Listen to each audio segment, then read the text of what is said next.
What goes around comes around is a phrase I rather enjoy, and it is the title of my new exhibition.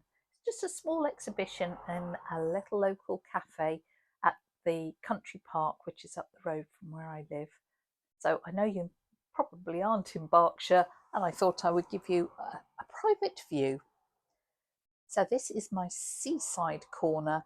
What I've done is select a whole load of experimental paintings where I've been trying new techniques or new ideas, or they've been demonstrations that I will use elsewhere in bigger pieces. So this is ink resist, and here I was exploring the idea of, can we improve on nature? These are shells that I picked up on the beach, and I've painted one individually except for one, just to really make people think, can we improve things? In this corner there is a bouquet of pheasants. That's the collective noun for pheasants. I think that's beautiful. And I was exploring using gold leaf and texture with my ink and watercolour paintings. So I've tried to select a different pattern, a different texture for each bird that complements the bird. And I rather enjoy how they've turned out. Now we're moving on to some mixed media pieces, and in fact there is a video on YouTube of how I did this, and there's collage and stenciling and all sorts in there. This was my homage to Van Gogh, and seeing if I could use watercolour on heavily textured paper to emulate the brush strokes that he would have used in his oil painting. I was also exploring how working on a different shape from our usual square or rectangle makes you think differently. Here is another piece inspired by Van Gogh's almond blossoms. Mine were apple blossoms, and the round and round the garden bear piece. I really love this combination of pink and teal, and this bear was a mixture of collage and all sorts.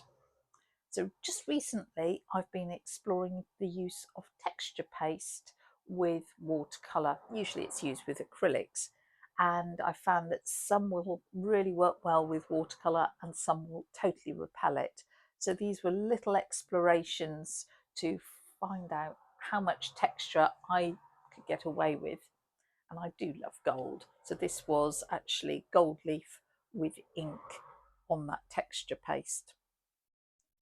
Here's another mixed media piece, again on a different shaped canvas.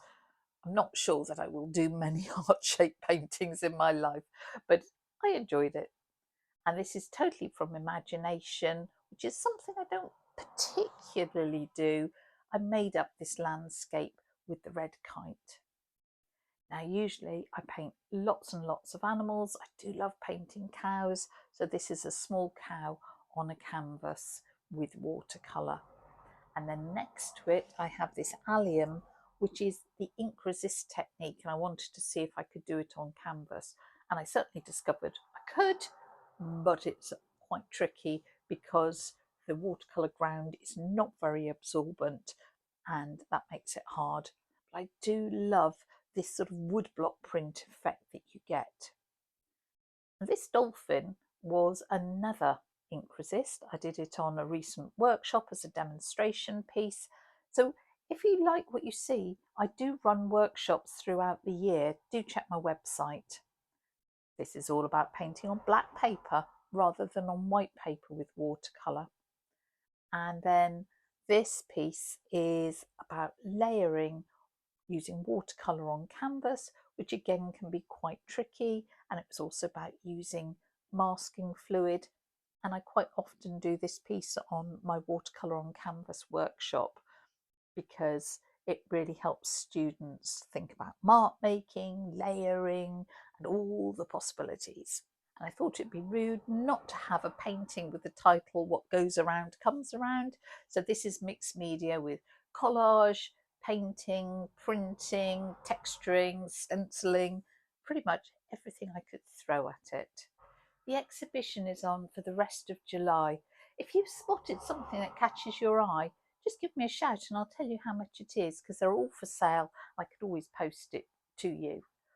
I've really enjoyed seeing the variety of stuff together, and it's almost like putting a sketchbook on the wall with all those ideas that spark my enthusiasm.